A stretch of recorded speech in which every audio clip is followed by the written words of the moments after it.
อดพี่น้องพอเฮ็ดกอบาดนี่อุ้ยดอกงามดอกดีเร็วมาเด้อใครอยากเก็บน้ำปอดดอกตัวนั้นเว้ย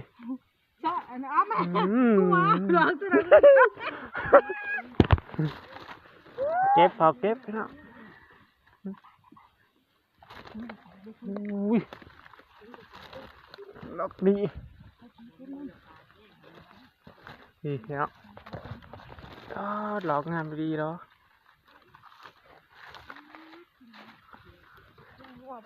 เบิ้งใช่เบิ้งดอกตึ้น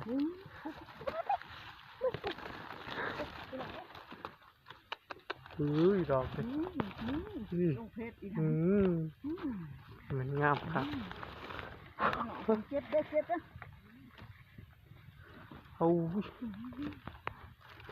เอาแต่เอานี่พี่น้องน้องนี่ตาไปกัน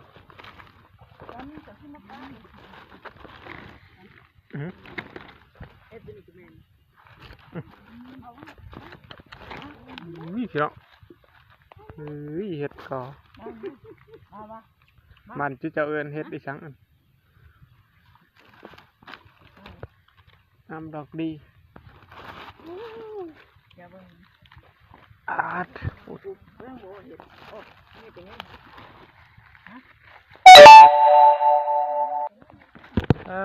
แดงปูนเยอะ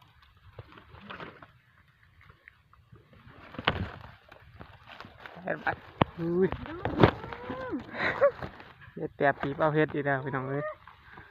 ปูน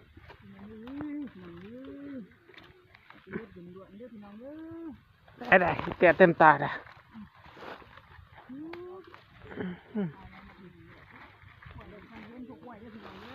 แต่เน้นกล้วยเห็นแต่เห็ดพูนคงจะเจี๋ยเต็มกระต่ายเลย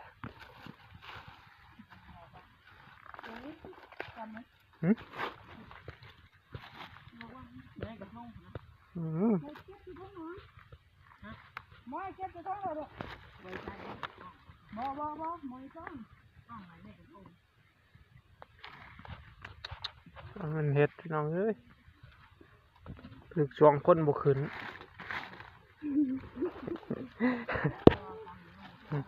แต่เกือบว่าได้ขึ้นอีกพี่น้องเอ้ยฝนตกเช้านี่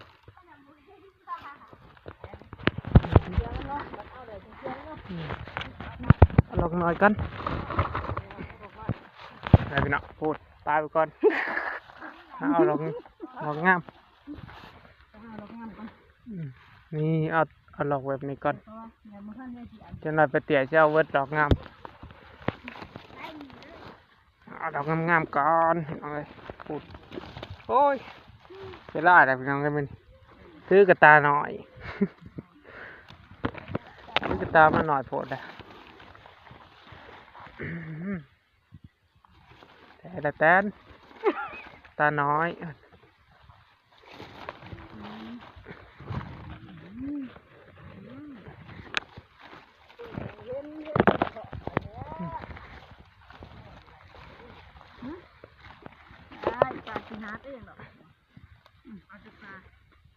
ไล่ตา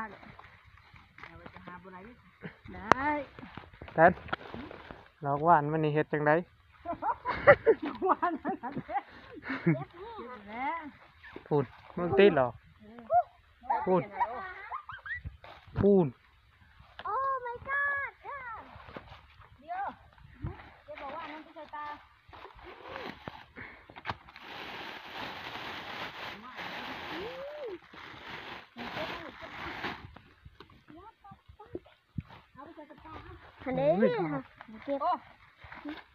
มันเท้าอย่างวะนี่ก็ต้องนานเขามองแดกเลยเด่น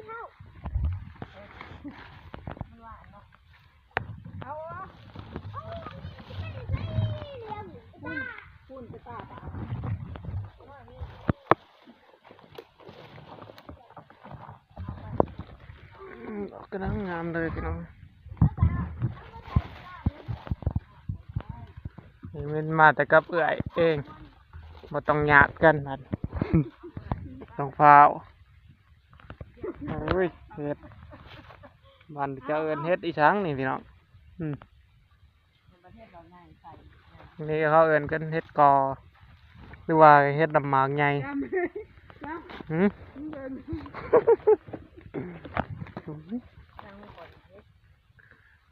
คักพี่น้องแดงงุงเลยเบิ่งของปะเตียพูดเบิ่งของปะเตียกันพูนปะเตียอะไรจนบ่เห็นกระตาเบิ่งดอกนะ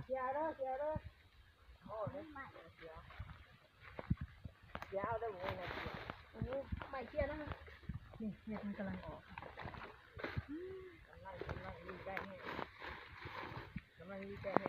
เอาแสบเลยนี่จะกำเขียวยังนี่ก็อ้าว โอ้ยเขียนอะไรอยู่นี่ดูจับ โอ้ต้นนั้นแท้ มันเลยจะเก็บ แน่ต้นนี้คือว่าโอ้ ใครเห็ดละโงกเราไปจ้ะ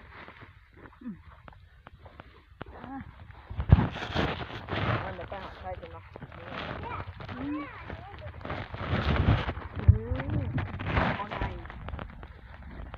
คุณจะพึงรู้ใช่เอา เอาไปก่อน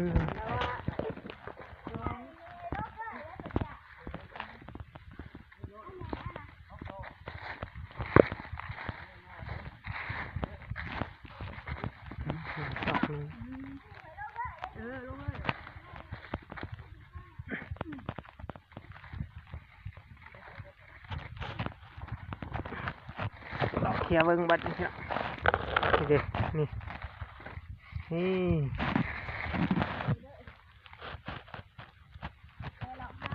้เหยียบบุญนำกันมีละ